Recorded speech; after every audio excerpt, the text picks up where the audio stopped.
just way more to the opposition is just really concerning to me. And they're not getting enough blocks, and Gibby's had to make some crazy saves. So, I mean, the only other thing that I can say about this team is stay out of the box with the dumb penalties and enable yourself to get some chances on the rush or the slot, because that's the only way you're going to beat Martin Jones. And I know that they got Brent Burns, Norris winning trophy defenseman, who's outstanding, which, I mean, you don't want to discredit him. He has a lot to do with how the Sharks team's playing, but you got to find a way to beat him. The Sharks team is not that much better than Anaheim. They're, like you said, they're close. Everyone had this series about 50-50, and there's a reason for it. The Ducks just aren't converting. Yeah, and the Sharks are doing a great job defensively pushing the Ducks to the outside. That's why the shot slots are so low for the Ducks. They can't get anything going, and the few they have, and the ones we keep going back to, are the Kessler chance from Game 1 and the Perry chance from Game 2. The ones where they hit the post. I mean, they were wide open alone. You've got to bury those chances because they're not going to get a lot of slot chances. That's not going to really change. I mean, unless the Ducks can figure out how to get around this system for the Sharks, I mean, they're going to get a lot of chances from the outside, and when they do, you get those odd slot chances, they're going to have to make them pay, and they haven't done it. And I don't know. I mean, the Sharks, I got to give a lot of credit to the way they've played because they came prepared for this series. They knew exactly their game plan against the Ducks, and they've executed it 100%. I mean, it's been a great effort from them, and the Ducks haven't been able to deal with it. You know, they came in, I think, thinking that, we had won our last 5 games in a row. We don't really have to. I mean, I don't know, but it just seemed like they really didn't feel like they had to change anything coming into this series. You know, they hadn't played the Sharks since February. They really seen that the Sharks were slumping a bit, and the Sharks came into this series a more prepared team, and it showed because they're coming away, going back home with a 2-0 series lead. And we'll have to find out how that Game 3 starts off here coming up on Monday. Now let's get to the questions here. Where do you want to start? You want to start in the chat? Is there anybody in there that's asking, or you want to go to what we've had on Twitter? We'll go with the chat, and then we'll hit Twitter, and then we got one on Reddit like 10 minutes ago. So Connor asked us early on. He said he has a question for us. How truly hard is it to be a general manager? He said there's only a handful of good GMs in the league. So how hard is it to be a GM in general, and then to be a good general manager? Well, I appreciate that because, as you know, I think being a GM is probably, I don't know, I feel like they all make a lot of really dumb decisions. So I feel like it's easier to be a GM than what's led on to be believed. Yeah. It's an old boys club, though. They all know each other. They're all buddies. Yeah. They all do the favorable deals. Yeah, except for John Chayka, the kid, who's like my age. He's like either late 20s, early 30s. But, I mean, how does Bergevin still have a job or in Montreal? Peter Chiarelli. How does Peter Chiarelli still have a job? Jim Benning? Jim Benning got an extension too. Unreal. So yeah, I have a feeling that it's not the hardest job to have. But then again, I don't know. But yeah, I get where his sentiment's coming from. I should have asked Bob Murray when I ran into him on Thursday at Starbucks. I should have asked him. But I didn't. How hard is your job? Think I could do that? I don't know. No, I mean, really, Bob's done a good job for the Ducks. Yeah. I feel like I don't want to bash him on that. He's not made the trigger-happy, trades that I really wish that he would have, bringing in an offensive player like an Evander Kane. But you got to commend the guy with his defensive core development and goaltending development. I mean, really. And we have some young forwards coming up that we need to figure out what they're going to be with Sam Steele and Max Jones. But Bob Murray, I don't have a lot of bad things to say about him other than his coaching decision. I felt like there was probably a better coaching option other than Randy Carlyle. But we'll see where we go from here. If this is an early exit, I mean, maybe Carlyle gets another season. And if there's another early exit, then we're talking about a new coach. We've talked about this before, and I think no matter what, I think Carlisle's safe next year just based off the comments from Murray near the trade deadline. I feel like he thinks this team is a better team no matter what. I'm sure he's probably surprised they made the playoffs and the push that they did. And all that just proves that he believes this team is going to be better next year. And I mean, they very well could. I mean, if they're healthy all year, they probably would have coasted into the playoffs and instead of making it in with only about 3 games to go. But I'm sure. I mean, we don't know. I mean, the only GM I've ever been is on EA Sports. So I don't have any experience on how it is to be a GM, but I'm sure it's difficult. I mean, he catches all the praise and he catches all the flack as well. And a lot of time it's the flack, and especially lately about him not getting anybody at the deadline. But you look at the Ducks drafting history, which always gets overlooked. the guys they've been able to find, Andre Kasha, Josh Manson. Of course, that's not all credit to him. That's on the scouting staff as well, but he's a big part of that. So, I mean, it's hard. And there is, I mean, I agree with Connor. There's only a certain handful of good GMs in the league. I think Yzerman is one of the best. I think Bob Murray is up there, honestly, with one of the better GMs in the league. Yeah, Poyle as well. So there are some very good ones out there, and then, as we've already mentioned, there are some very bad ones. But and I feel like John Chaik has actually done a good job in Arizona. You look at how that team finished the season. I think they're going to be a lot better next year, and they have some good guys coming up. So there are some good GMs in the league, but you're always going to get a mixed bag, I think. Connor says Dmitry Filipovich for the next Ducks GM after Bob Murray. I love Dmitry. Dimitri's great. If you guys don't follow Dmitry Filipovich, you should. He's awesome. So vote for him for the next Ducks GM then? Sold. All right, let's move on to the next question here. This was from Connor again in the chat. Connor's got all the questions today. He says, if Perry is suspended, who takes his spot? And he says, Terry, maybe? Who do you think? I would think so. I would think Terry. Has to be. I mean, it doesn't have to be, but because you've got Jason Chimera and Chris Kelly, who could take his spot. Oh, wait, who? Who'd you say? Captain Canada and Jason Chimera could take his spot. But, I mean, the realistic option, probably the best option would be Troy Terry, because he provides offense, and he's got a lot more skill and a lot more to add to the top six.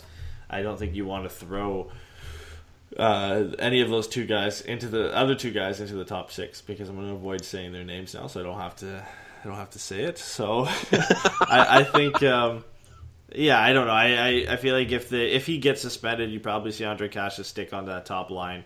Then the second line is still the same, and I feel like it's an easy plug-in, I think, to just throw Troy Terry on that third line with Henrique and Richie. It would make why sense. not? It would make sense at this point. To do that. You got to do something. So, I feel like that would be different. That would be the lineup, I think. Antoine Vermette's a guy I would take on the lineup right now. He hasn't added anything, and we had talked about this on the last show. He's there to win faceoffs, and I don't even know if he has been or not, because I haven't looked at the stats. But I mean, the Ducks lost the faceoff battle in both games, so unless he's the only one winning faceoffs, he's not really doing what he's paid for. I'd rather have Jason Chimera in the lineup, maybe the other guy in the lineup as well. So maybe we could have one of those two guys going over Antoine Vermette, and if Perry gets suspended, which I don't believe he does, Troy Terry's the easy fit to put on that line. Yeah, no, I agree, man, 100%. Troy Terry needs to slot in. Yeah, and looking at the last question, I think, from the chat, unless we have some more, it was Drew said, so going forward, who steps up to turn the ship around? What lineup changes are made, and anything like that? Lineup changes, I don't see anything really changing on defense. Yeah. So we're not going to get an answer there to supply any sort of change. Those guys just got to clean up the small mistakes they've made. On offense, I don't know. Yeah. I really don't. I don't really know who they're going to bring in here. It'd be minimal, I think. I feel like it would only be like an Antoine Vermette coming out, or swapping Perry and Kasha back around. I think that's it, because I feel like the lines are pretty much set after that. I mean, you're not moving Henrique off the third line. Maybe you bump Nick Ritchie off to the fourth line, but then who do you bring up unless you put Troy Terry in the lineup? I mean, there's a lot of small changes that could be made, but you're not going to see that second line split up. You're not going to see Getzlaf and Raquel split up. So there's not a lot of moves you can make, really. I mean, I don't think there's many lineup changes made unless, like I said, just some small ones. Whether they decide to take Pettersson or Bieksa, whether they decide to take Antoine Vermette out, or if they decide to put Troy Terry in. That's to the extent I can see of any lineup changes. For the second part of his question, who do you think steps up to turn this around? I'm going to say it's Getzlaf's line. He's the captain. Yeah. He needs to bring that line up and score, or at least assist on the goal. I think Raquel and Getzlaf are going to be the answer there. I really feel strongly about that, just because Getzlaf had a pretty decent game tonight. Yeah. He did have chances, and he kind of held on too long in a couple of plays, especially the one where he was in the high slot trying to make passing here. But he's the captain of this team. He doesn't want to go quietly. He's going to need to make some noise, and I feel like Game 3 is a good start for him to go forward with that. So I'm looking to that line to kind of get this Ducks team going. Yeah, I have to agree with you. I mean, I don't think Kessler's line is going to step up offensively, and I guess they really shouldn't have to be asked to. I haven't looked at the underlying They've been great stats defensively. again, But did they shut down Pavelski's line for the most part again tonight? Because they did in Game 1. So if they did it again tonight, that's all you can really ask of them. And then Getzlaf and Raquel carried the load offensively for the Ducks in the regular season, and they haven't done that in this series. And yes, it's only been 2 games, but Game 1 they were pretty much non-existent. Game 2, at least, Getzlaf looked better, and Raquel, he didn't look great. He was okay in this game. And out of a guy who is your top scorer and probably your second best player on the season, you need more than just okay. You need him to be great. I mean, you look at the Sharks' best players. Couture's been great. Evander Kane's been great. Pavelski's been but you've got other 2 guys, the other two top offensive threats on your team playing great. So those are the 2 guys you're going to have to step up. If the Ducks are going to get back in this series, that first line, and specifically those 2, are going to have to lead the way. Yeah, Kessler ended up having a 5-on-5 anyway at 52%, Cogliano at 52%, Silverberg at 50%. Yeah, that's a decent job against top offensive players in my mind. So good on the Kessler line there, and Silverberg potted the goal, so that line got a goal. So you need to look to the other lines to start supplying some offense, and we've seen the Kasha, Ritchie, and Henrique line kind of slow down towards the end of the year, but I really feel like that Getzlaf, Raquel, and Perry line or Kasha line, whoever you want to slot in there, needs to step up and do something, because that's a line that was on fire towards the end of this year, and it's kind of cooled off. So we need to see that start happening, or the Ducks aren't really going to get out of this series alive.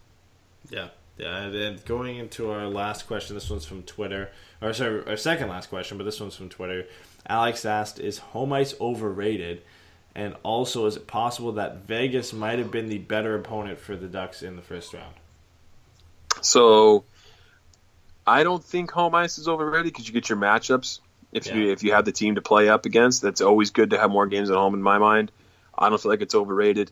And Vegas, I mean, I don't think I'd want to play them.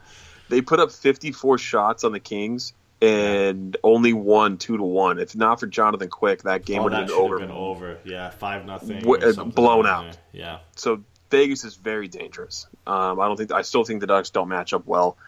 I did not think they'd have this much trouble with the Sharks. Yes, the games have been close, but I still feel that they were the better matchup unless they were playing the Kings.